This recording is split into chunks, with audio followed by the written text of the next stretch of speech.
absolutely.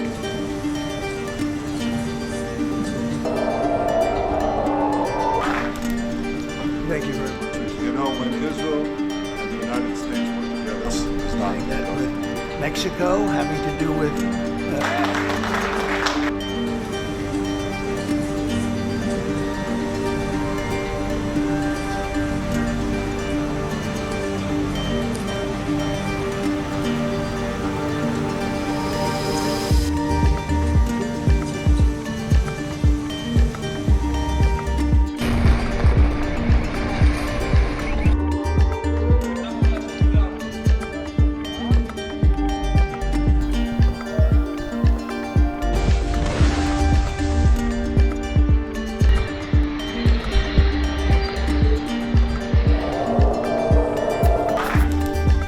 Thank you very much. You know, when Israel and the United States work together, it's Qatar is absolutely trying to help.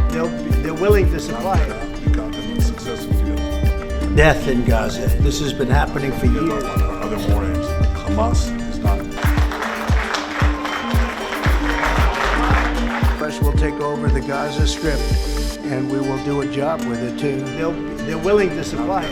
We got them in successive deals. And most, you know, when Israel and the United States work together, President Trump. Qatar